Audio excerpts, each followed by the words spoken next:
Hello everyone, मैं ये third time shoot कर रही हूँ, कुछ ना कुछ आ ही जा रहा है. Okay. Hello everyone, I'm Shine Pearl and welcome back to my channel once again. Thank you so much for subscribing my channel. Thank you for loving me, for giving your all support to me. Thank you so much. Thank you for your all blessings. Thank you, thank you, thank you, thank you, thank you, thank you, thank you. आज का जो video मैं Abraham की जो teaching है उसको या manifestation process को मैं थोड़ा सा सिंप्लीफाई फॉर्म में बताने वाली हूँ. तो गौर से सुनिएगा कि अब्राहम क्या कहती है. तो सबसे पहले अब्राहम कौन है मैं आपको ये बताती हूँ. एस्थर हिक्स जो है, जो लेडी एस्थर हिक्स है, उनकी इनर बीइंग का नाम है अब्राहम. जिस तरीके से मैंने अपने इनर बीइंग का नाम दिया है शाइन पर्ल, उसी तरीके से अब्राहम जो है वो एक इनर बीइंग है जो कि ईस्टर क्या करती है, उनके वर्ड्स को हम तक पहुंचाने का काम करती है.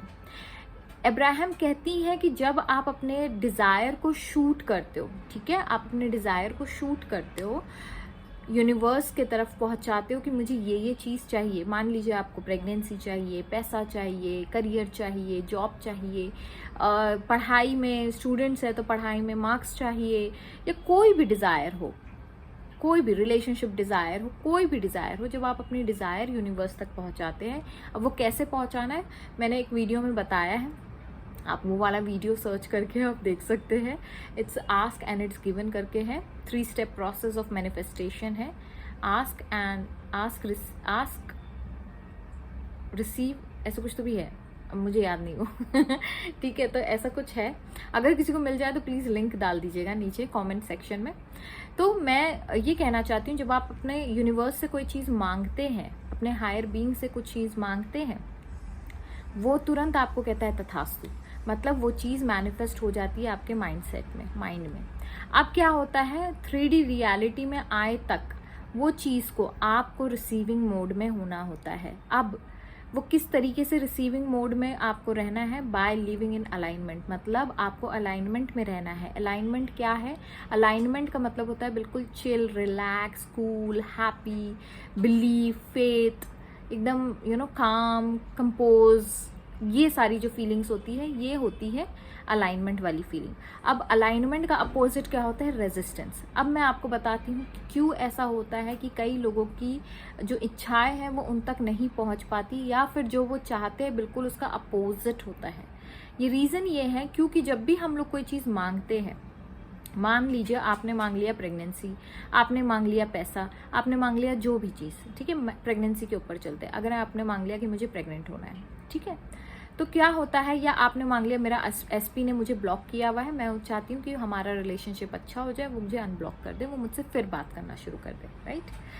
तो अगर आप ऐसा कुछ मांगते हैं तो क्या होता है, जब तक आप मांग रहे होते हैं आप उस वाइब्रेशन में होते हैं, आप मांग लेते हैं. फिर उसके बाद थोड़ी देर बाद ये होता है कि आपका सबकॉन्शियस माइंड जो कि ऑटो पायलट मोड में होता है, मतलब वो ऑलरेडी उसने सारी चीज़ें मैनिफेस्ट की होती है, वो क्या करता है, वो चीज़ों को रेजिस्टेंस क्रिएट करता है. वो आपको दिखाता है कि देखो आपके एसपी ने आपको ब्लॉक करके रखा है, कैसे हो सकता है कि वो इंसान आपको अनब्लॉक कर दे. आप दोनों के बीच का रिलेशनशिप अच्छा नहीं चल रहा है. अरे तुम प्रेग्नेंट कैसे हो सकती हो, तुम्हारे तो अंदर ये सारी प्रॉब्लम है, तुम्हारा बॉडी टाइप अच्छा नहीं है, तुम्हारी एज हो रही है, तुम्हारा ये हो रहा है, तुम्हारा वो हो रहा है, तुम्हें पीसीओडी है, तुम्हें ऐसा है, तुम्हें वैसा है.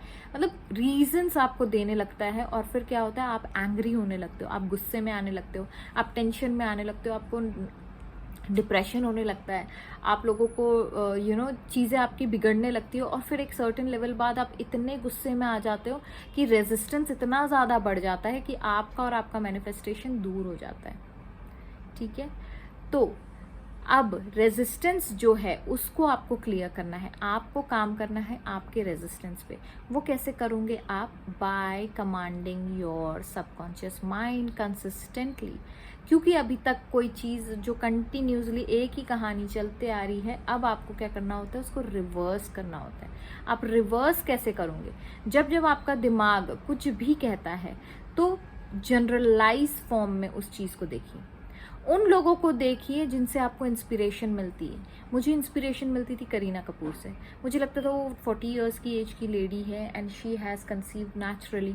भले ही उन्होंने किया हो नहीं किया हो, आई डोंट केयर. बट मुझे लगता था हाँ वो है।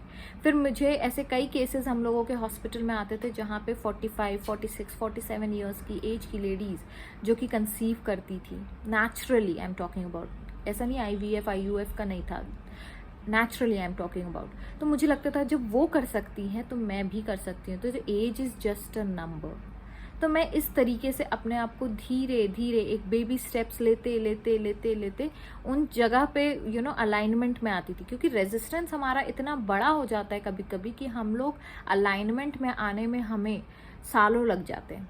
और फिर हम कहते हैं यार मेरा तो मैनिफेस्टेशन ही नहीं हो रहा है, मेरा तो यही चीज़ नहीं हो रही, क्योंकि आप उसी बातों को मोमेंटम दे रहे हो, आप उन्हीं बातों पे फोकस कर रहे हो जो नहीं चाहिए, गेटिंग, और उन बातों को छोड़ दो जो आपको चाहिए। जो आपको चाहिए तो आप उसके बारे में सोचिए। अब उसके बारे में जब आप डायरेक्ट जंप करना चाहते हो तो क्या होता है, जब डायरेक्ट जंप हम लोग करते हैं तो ऑटोमेटिकली वो क्या होता है, वो चीज़ें डिफ़िकल्ट हो जाती है। इसीलिए बेबी स्टेप्स जब लेते हो तब आप स्पेसिफिक जो टॉपिक है आपका, जैसे PCOD है तो PCOD पे फोकस मत करिए। आपको भले आपके SP ने ब्लॉक किया है तो आप उस पे फोकस मत करिए, आप इस रीज़न पे फोकस करिए कि क्यों आपको ब्लॉक किया है। फिर आपको पता चलेगा कहीं ना कहीं आपके अंदर जो सेल्फ लव की कमी है, जो सेल्फ रिस्पेक्ट की कमी है, कहीं ना कहीं उस वजह से आपको उन्होंने बार बार वो ब्लॉक करते हैं, बार बार आप लोगों के बीच में झगड़े होते हैं। प्रॉब्लम आगे वाले के अंदर नहीं होती है, प्रॉब्लम हमारे अंदर होती है, हमारे माइंडसेट में होती है। कई बार ऐसा होता है कि हम लोग ये सोच रहे होते हैं यार वो जो बंदा है, जैसे कि मैंने हमेशा कहा है कि थॉट्स जो है वो ज़्यादा तेज़ी से ट्रैवल करता है comparatively to your other things, ठीक है, उसकी स्पीड सबसे ज़्यादा होती है। तो अगर आप किसी के बारे में बुरा सोच रहे हैं, कहीं ना कहीं टेलीपैथी के थ्रू वो चीज़ उसको भी अफेक्ट करती है, और कहीं ना कहीं वही चीज़ें आपकी लाइफ में भी अफेक्ट करती है।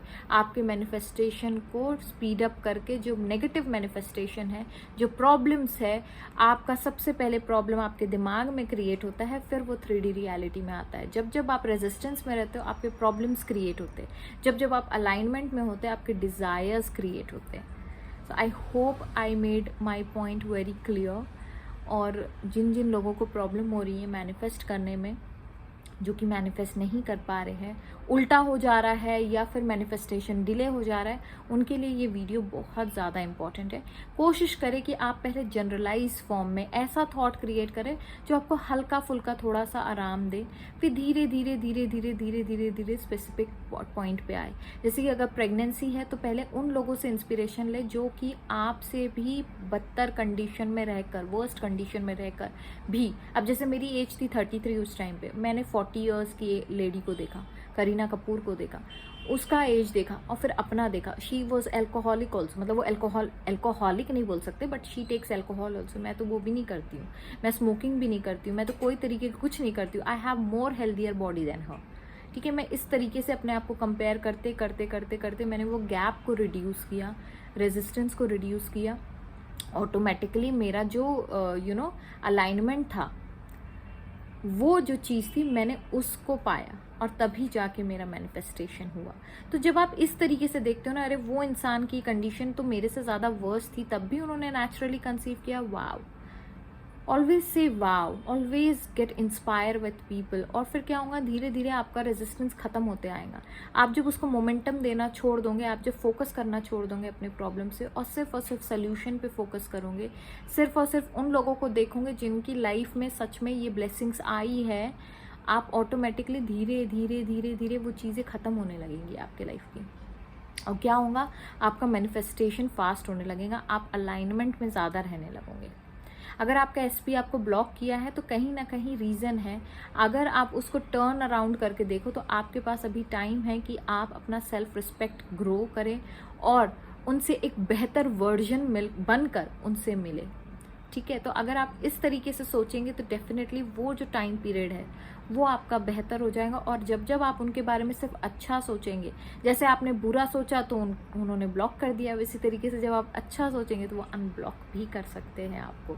तो कोशिश करें कि अच्छा सोचें, अच्छी बातें सोचें, अच्छी मूड में रहे, क्योंकि मूड जो है आपका वो इफेक्ट करता है आपके मैनिफेस्टेशन में। So with this note I take sign off, bye bye, take care.